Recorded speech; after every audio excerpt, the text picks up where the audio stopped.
Bismillahirrahmanirrahim.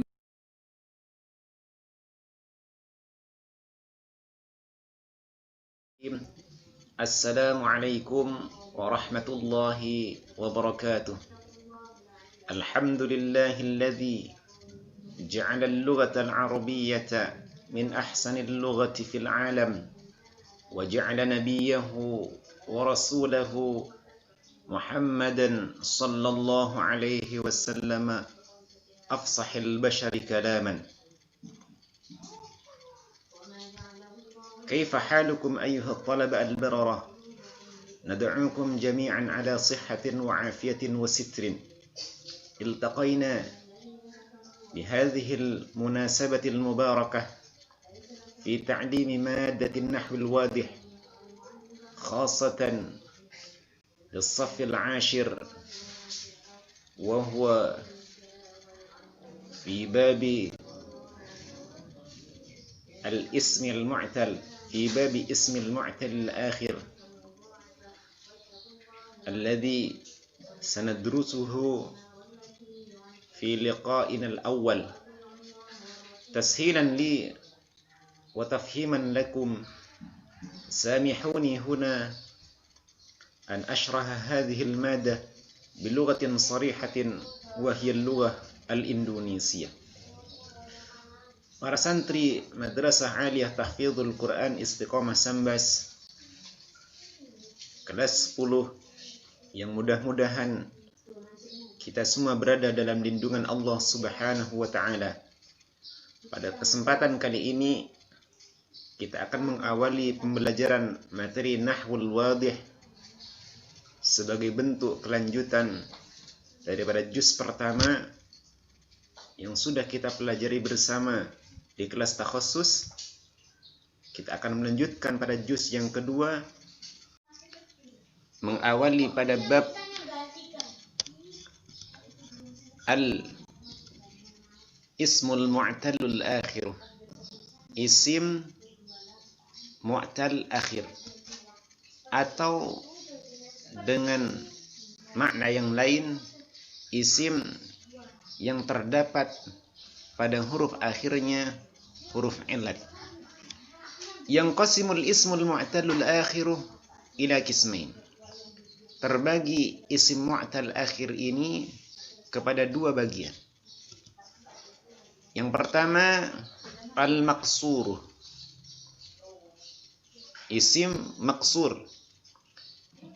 Apa yang dimaksud dengan isim maksur? Kullusmin mu'rabin, seluruh isim yang mu'rab, bukan isim mabni, isim yang bisa berubah-ubah. Akhiruhu, harokat akhirnya, huruf akhirnya alifun lazimatun, alif yang pasti, alif yang pasti. Perhatikan, isim mu'rab atau isim yang berubah-ubah bisa rafa dengan dhammah, bisa nasab dengan fathah, bisa jar dengan kasrah dengan adanya huruf alif pada bagian akhirnya. Seperti contoh, najal fata minal gharaq. Perhatikan kalimat al-fata. Najal fata minal gharaq. Ada alif pada kalimat al-fata. Alif pada kalimat al-fata dalam bentuk akhirnya tidak seperti alif pada umumnya, karena dia bersifat seperti ya. Maka alif yang seperti ini disebut dengan alif maksurah. Sedangkan ada alif yang disebut dengan alif mamdudah. Alif maksurah maka bentuknya seperti bentuk ya, disebut dengan alif maksurah. Sedangkan alif mamdudah adalah bentuk ketika alif tersebut berdiri tegak ke atas. Maka kita membahas tentang al-fatha. Al-fatha disebut dengan isim maksur. Kemudian selanjutnya ada yang disebut dengan al-ismul manqus, isim manqus. Apa yang dimaksud dengan isim manqus? Kullus min mu'rabin, setiap isim mu'rab akhiruhu, huruf akhirnya ya'un lazimatun, ya yang pasti. Maka contohnya seperti kalimat farral jani. Perhatikan kalimat al-jani. Al-jani adalah isim manqus karena huruf terakhirnya adalah ya. Maka huruf terakhir inilah huruf terakhir inilah yang disebut dengan ciri isim manqus karena kalimatnya berakhir dengan huruf ya yang sukun. Maka selanjutnya kita akan membahas tentang i'rabul ismil mu'talil akhir. I'rab isim mu'tal akhir. Perhatikan, sudah kita bahas pada kelas takhassus dulu juz 1 tentang pembagian i'rab itu sendiri.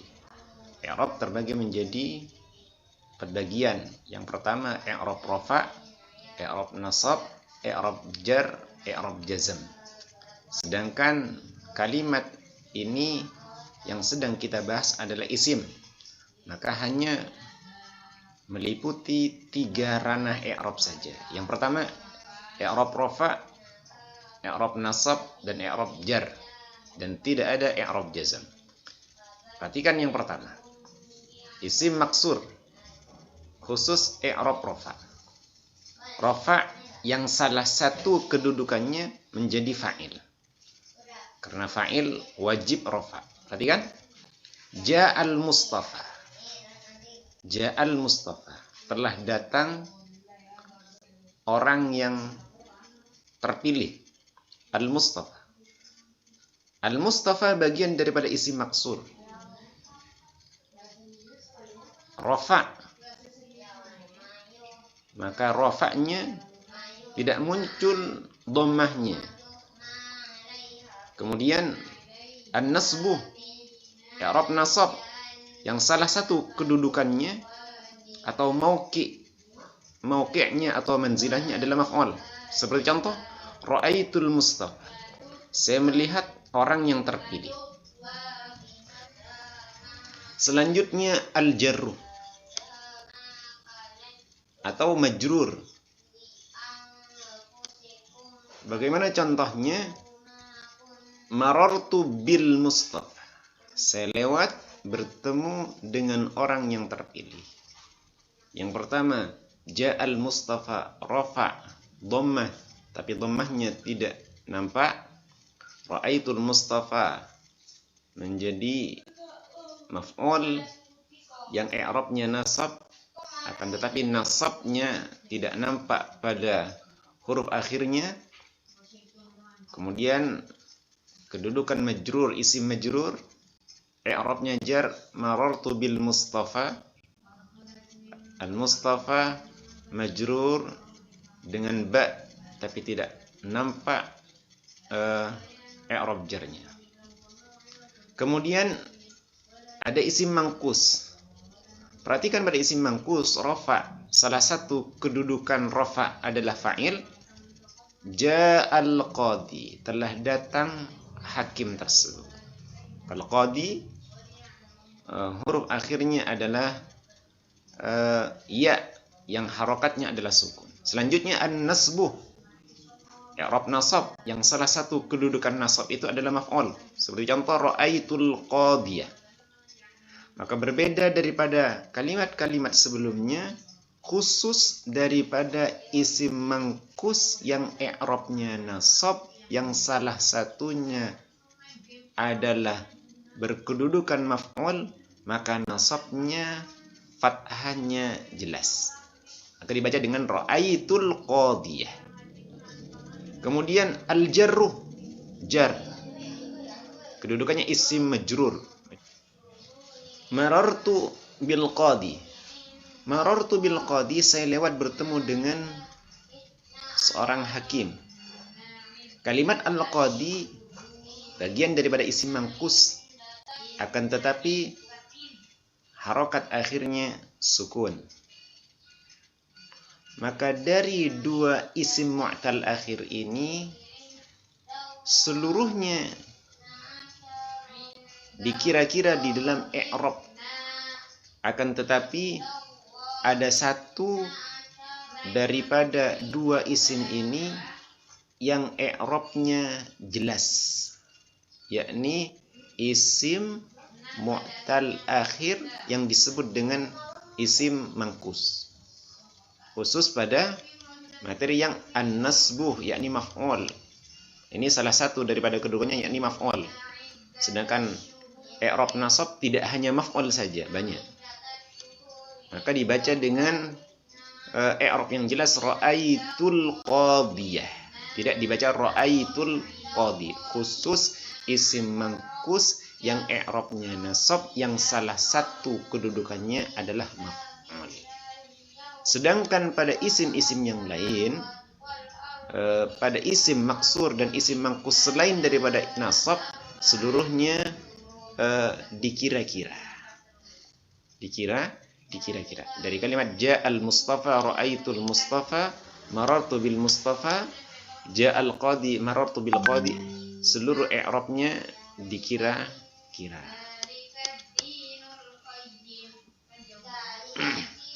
Maka perhatikan, perubahan hanya terdapat pada i'rab nasab saja. Selanjutnya kita akan mempelajari praktek daripada i'rab isim mu'tal. Perhatikan praktek pertama. Ja'al Mustafa, kita gabung dengan ja'al qadi. I'rabnya ja'ah fi'lun madin mabniyun 'alal fathih. Al-Mustafa kedudukannya fa'il atau subjek atau pelaku, i'rabnya marfu'un bi dhammatin muqaddaratin fi akhirih. Perhatikan kalimatnya, bi dhammatin muqaddaratin, dengan dhammah yang dikira-kira, fi akhirih, di akhir kalimatnya. Jadi dibaca ja'al Mustafa, dikira-kira dhammah pada alif maksurahnya. Sama juga dengan kalimat al-qadi, fa'ilun marfu'un, fa'il kedudukannya i'rabnya rafa' bi dhammatin muqaddaratin fi akhiri, dengan dhammah yang dikira-kira pada harokat akhirnya. Selanjutnya araftu. Araftu fi'lun madin mabniyun 'ala sukuni. Araf fi'il madi mabni sukun, karena fa-nya berharokat sukun, maka disebut dengan mabniun 'ala sukun, araf. Kemudian tuh, wa ta'u fa'iluhu, ta menjadi bagian daripada subjeknya atau fa'il daripada fi'il araf. Al-Mustafa menjadi maf'ul, i'rabnya adalah mansub, dinasabkan. Akan tetapi tanda i'rabnya bi fathatin muqaddarat, karena tidak dibaca al-mustafayah, tapi dibaca al-mustafa. Maka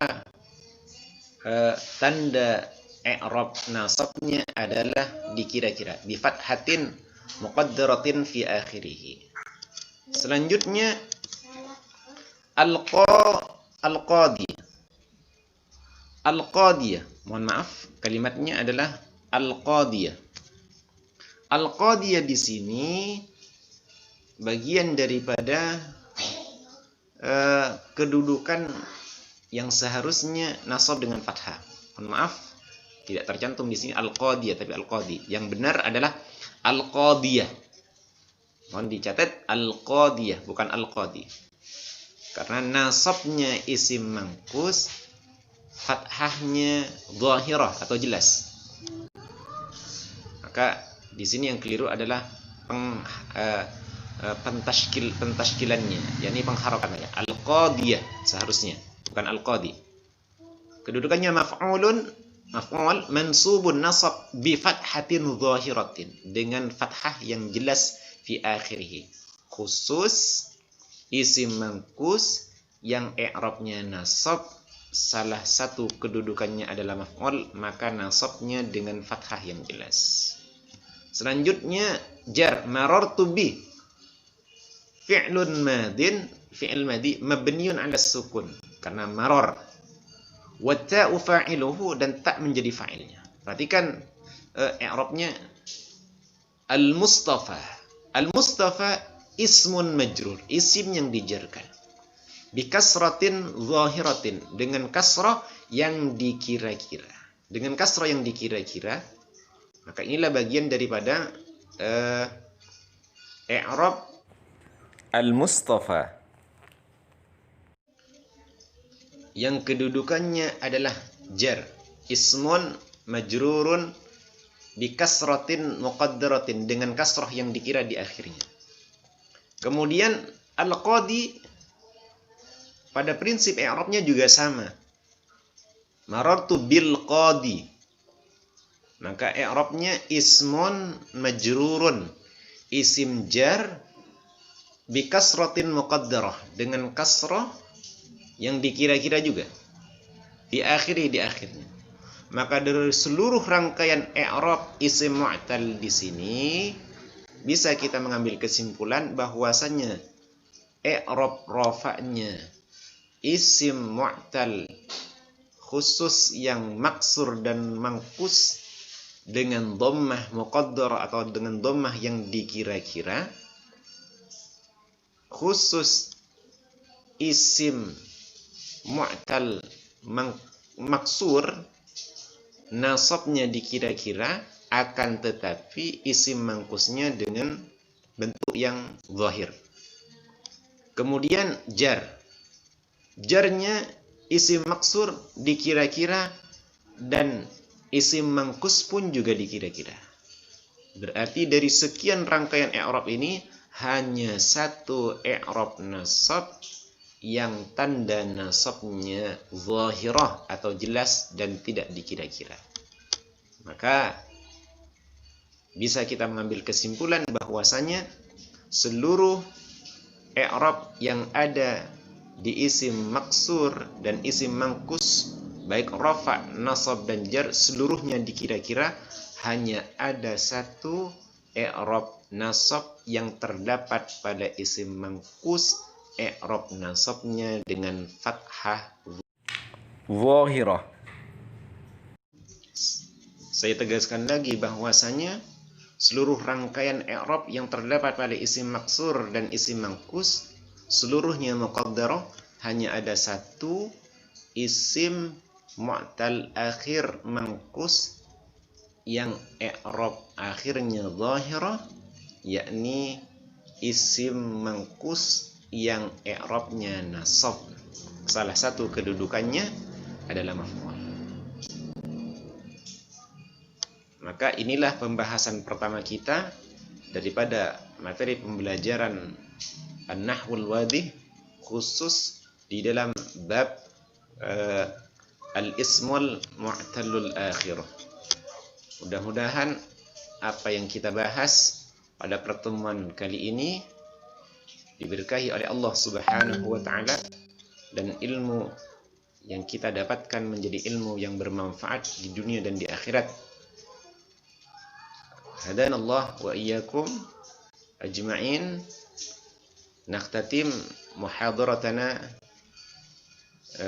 bilhamdulillah, alhamdulillahi rabbil alamin. Thumma nukhtim bi kafaratil majlis. Subhanakallahumma bihamdika asyhadu an la ilaha illa anta astaghfiruka wa atubu ilaik. Assalamualaikum warahmatullahi wabarakatuh.